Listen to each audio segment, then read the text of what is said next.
Well, I've been asked to share just a little bit about my experience transitioning to phenomenon-based instruction in my classroom.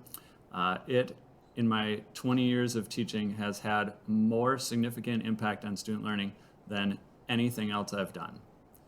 With the release of NGSS, my team of teachers and I quickly realized that what NGSS was asking us to do was very different than what we had been doing.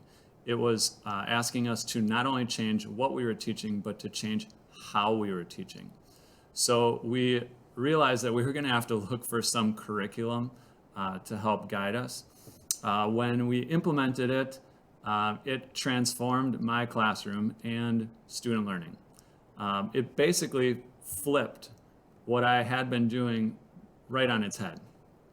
For example, instead of teaching Newton's laws of motion, like I traditionally would, where I would introduce them to Isaac Newton, the three laws, the kids would memorize it, then they'd do some experiments to prove that Newton was correct and the textbook was correct and I was correct.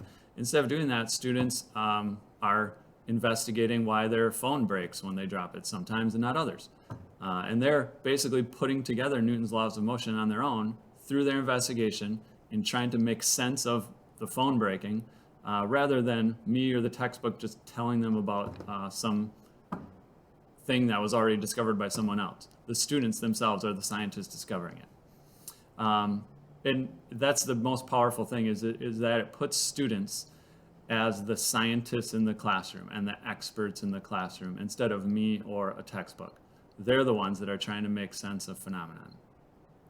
It puts me in the role of a guide.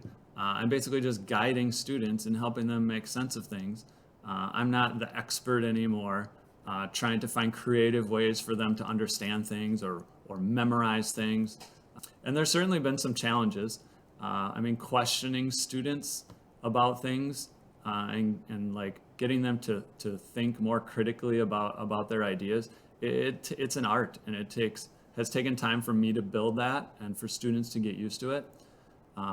It certainly takes us longer to get through units because it takes more time for students to make observations, investigate things, question things, formulate their ideas, and then revise their ideas based on new findings. So it just takes us longer to get through units.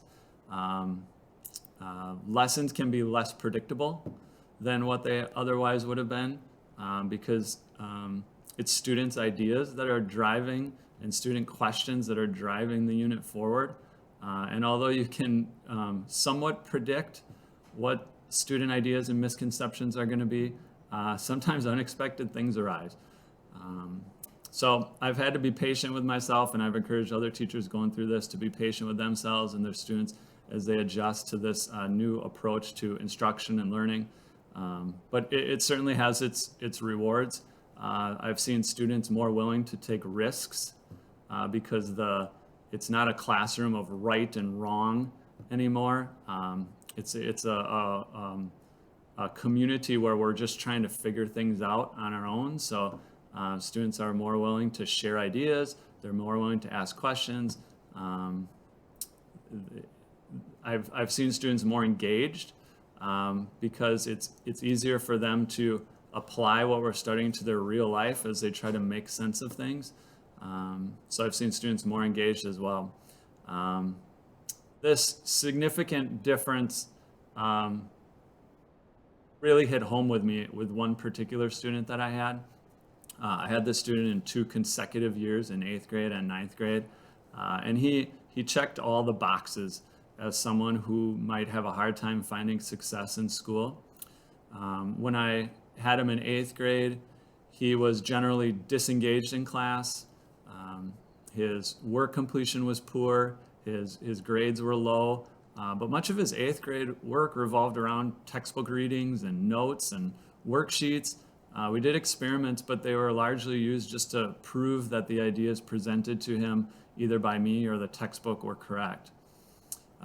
During his 9th grade year, I saw a dramatic change in him because I shifted to a phenomenon-based approach. The same student was then given the opportunity to figure things out on their own. and he became the expert scientist in the classroom rather than me or the textbook. And as a result, this same student became a leader in his 9th grade class. He was engaged in class, he was eager to share his ideas, and the questions that he had, his work completion dramatically improved, his grades dramatically improved. He was a street smart kid. He was a problem solver. And phenomenon-based instruction allowed him to access the science concepts in a way that traditional instruction did not. I think other teachers willing to make this shift to phenomenon-based instruction would see and have similar experiences. A fellow teacher of mine, a few years after our shift to this phenomenon-based approach, expressed to me, they said, I couldn't go back to how I was teaching before, just because they recognized the significant impact it was having on student learning.